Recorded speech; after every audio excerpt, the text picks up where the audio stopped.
Alors, bienvenue dans cette partie du module où je vais parler de comment on peut gagner de l'argent en ligne à travers vos compétences.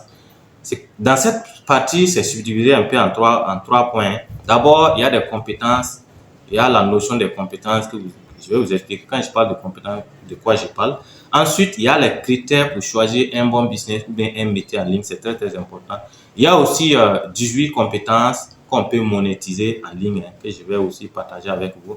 Chacun va trouver sa part, chacun va trouver où ce qui l'intéresse et il va faire son choix. Donc, c'est un programme complet et comme je l'ai dit, vous allez avec ce programme devenir des maîtres du digital. Comme je l'ai dit, suivez certains modules qui sont utiles, surtout les modules sur le marketing digital expliqué à mon fils. Donc, ici, quand on parle de compétences, de quoi est-ce qu'on fait allusion? Une compétence n'est pas seulement un métier, hein.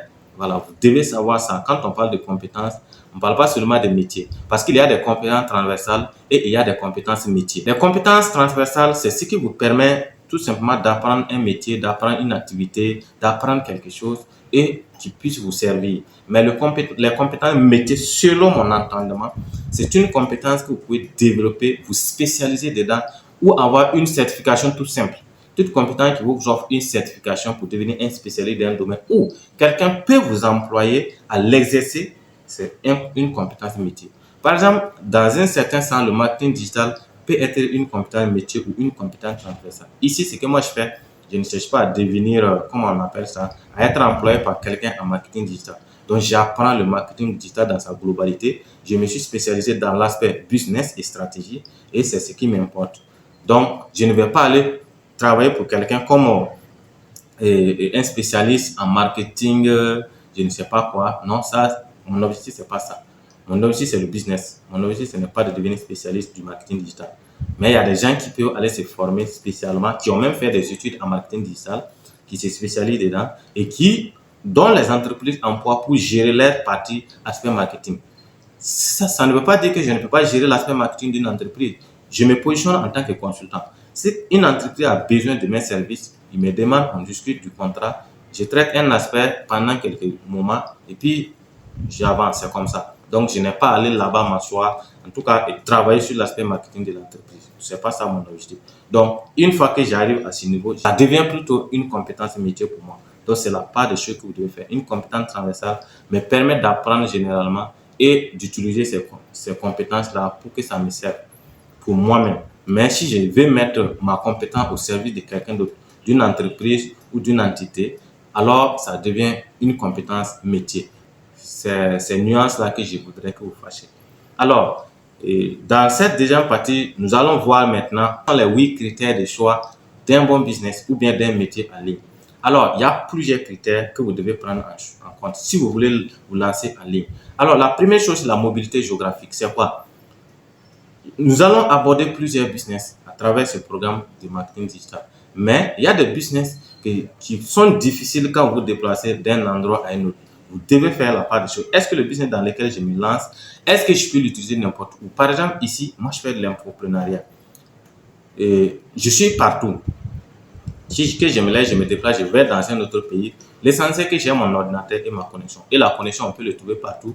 Mon ordinateur, je peux me le déplacer avec. Donc, il n'y a pas de problème. La mobilité géographique n'est pas un problème. Alors qu'il y a des business, par exemple, pour ceux qui font du e-commerce et qui ont un stock de produits dans une boutique, vous ne pouvez pas vous déplacer. Si vous voulez vous déplacer, il faut forcément employer quelqu'un qui va gérer la boutique. Au cas contraire, vous ne pouvez pas vous déplacer. Vous voyez où il y a le souci. Donc, ça veut dire que la mobilité géographique devient ici un problème. Soit vous faites du drop, ou vous n'avez pas une boutique spécifiquement, votre boutique se trouve en ligne. Donc, vous devez savoir que le business que vous faites, vous devez prendre en compte la mobilité géographique. Si je peux me déplacer partout et continuer à travailler sur mon business, il n'y a pas de problème. Prenons un cas simple, mais je suis par exemple au Burkina Faso, je suis à Bobo de Lasso. Si moi je me déplace de Bobo à Ouagadougou, juste avec mon ordinateur et mon téléphone, même si mon ordinateur, je ne peux pas l'utiliser dans le bus, avec mon téléphone, j'ai ma connexion, je peux me connecter et discuter avec mes clients pendant que je suis en cours de route ou encore même offrir un service. Quelqu'un paye une formation, il suffit que je l'envoie le lien, même si je suis, quel que soit l'endroit où je suis. Donc, je dois évaluer ça. Est-ce que la mobilité dans mon business n'est pas, en tout cas, une difficulté? Le deuxième problème, c'est le risque lié au pays. Voilà. Vous savez qu'il y a certains pays qui n'autorisent pas certaines activités. Donc, vous devez faire la part des choses. Vous devez apprendre à analyser. Si vous décidez de faire votre activité dans un pays spécifique, il y a des aspects. Est-ce que le pays n'est pas en guerre? Est-ce que le pays n'est pas un pays de crise? Est-ce que le pays n'est pas un pays qui restreint Internet? Est-ce que le pays n'est pas un pays qui taxe trop ceux qui sont en ligne? Donc, ce sont des points, ce sont des aspects que je dois m'asseoir et réfléchir et analyser, voir est-ce que mon business peut aller avec, en tout cas, tous ces défis-là. Donc, si je vois que le risque pays est très élevé, je laisse tomber ces business-là. Mon business doit me permettre de travailler n'importe où et que je n'ai pas de restrictions trop élevées par rapport à mon business. Si je vois que les restrictions sont trop élevées par rapport à mon business, peut-être que même si je me déplace dans tel aspect, tel contrée où ça peut être limité, j'abandonne complètement ce business. Voici comment est-ce qu'il faut donc évaluer les critères pour choisir un business. Alors, la liberté aussi que le business procure. J'ai dit, il y a des business à forte potentialité, des business à faible potentialité, des business à court, moyen et long terme. C'est vrai que ça se rejoint, mais il y a une petite nuance. Court terme, on peut avoir un business à forte potentialité qu'on peut lancer à court terme, comme on peut avoir un business à faible potentialité, voilà, et qui prend du temps pour pouvoir avoir des résultats. Mais on va se concentrer sur les business à faible potentialité et fort potentialité tout simplement. Alors, les business à fort potentialité, le e-commerce par exemple, c'est un business à fort potentialité parce qu'on peut vivre de ça. On peut vivre complètement, devenir financièrement libre grâce au e-commerce. L'infoprenariat est un business à fort potentialité. On peut devenir libre financièrement grâce à l'infoprenariat. Voilà. On peut atteindre en tout cas un certain niveau. Mais il y a des business par contre, vous pouvez gagner de l'argent et ça va vous permettre d'avoir de l'argent pour maintenant relancer votre business à forte potentialité.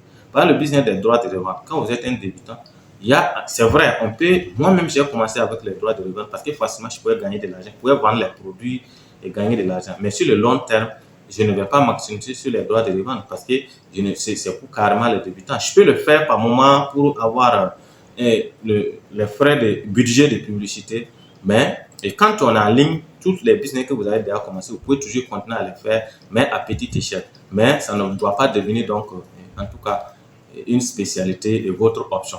Donc, les droits de revente, par exemple, c'est un business, par exemple, à faire potentialité qui a des limites. Et même l'affiliation. L'affiliation, c'est un business à faire potentialité. Hein.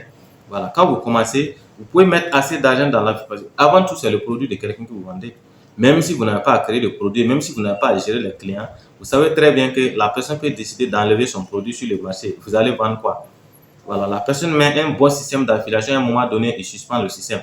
J'ai eu ce cas avec l'un de mes mentors qui a lancé un grand programme d'affiliation. On s'est lancé, mais à un moment donné, il a dit qu'il ne vend plus de formations. Il a décidé d'arrêter les formations. Tous ceux qui faisaient de l'affiliation avec lui, les formations qu'on a payées, on peut gérer, on peut aller payer à une autre personne. Mais le programme d'affiliation qu'on avait mis en place, c'est fini, on ne pouvait plus parce que lui, il a décidé de se retirer du marché des formations. Si c'est ta propre formation, c'est à toi de décider, tu veux te retirer ou pas. Donc, c'est pourquoi l'affiliation n'est pas un business à fort potentialité parce qu'à un moment donné, vous allez être limité. Vous dépendez d'une façon ou d'une autre de quelqu'un. Voilà. Donc, vous devez faire la part des choses. Est-ce que votre business peut vous procurer, en tout cas, assez de liberté? Quand je dis liberté aussi, je parle de liberté financière. Hein? Voilà. Donc, est-ce qu'en faisant ce business-là, je suis libre de mon mouvement?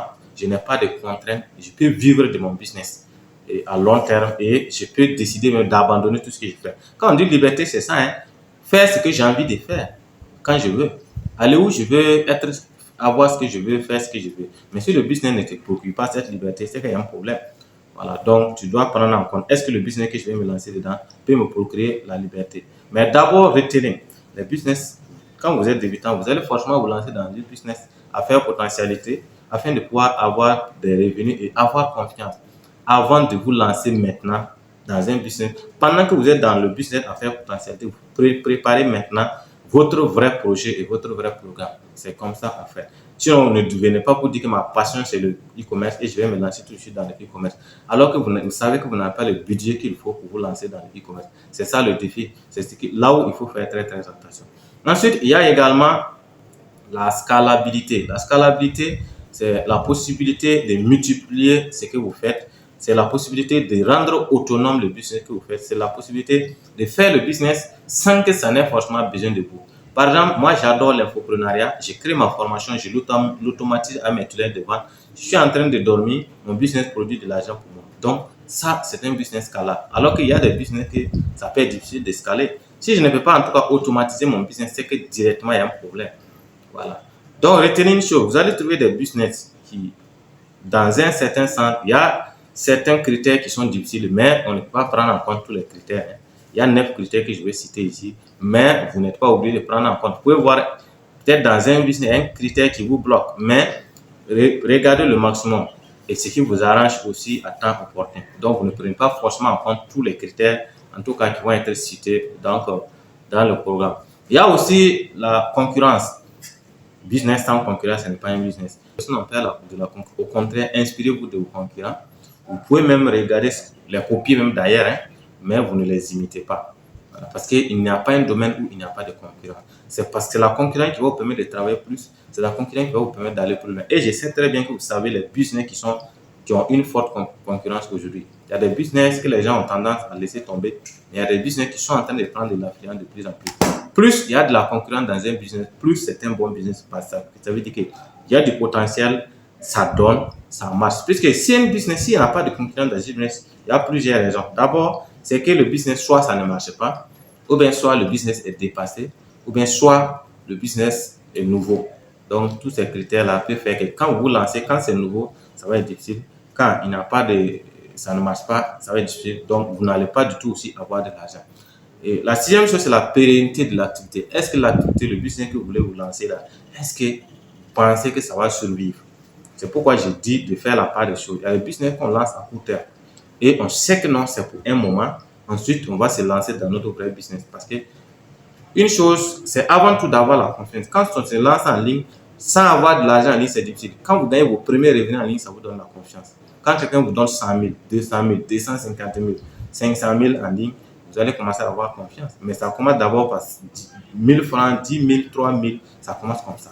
À partir de là, maintenant, vous dites, ah, donc je peux vraiment avoir de l'argent en ligne. Donc, je peux me lancer, je peux me concentrer. Plus vous gagnez de l'argent, plus vous êtes motivé à aller plus loin. C'est le principe comme ça. Voilà. Et donc, la huitième chose, c'est la rentabilité. Je pense que la rentabilité, c'est est-ce que le business apporte de l'argent. Donc, c'est là où on parle de business à fort ou à faible potentialité. Donc, on en a parlé en long et en large. La huitième chose, c'est le plaisir ou la passion. Faites attention à ces niveaux. Quand vous débutez, il n'y a pas de plaisir ou de passion qui tient.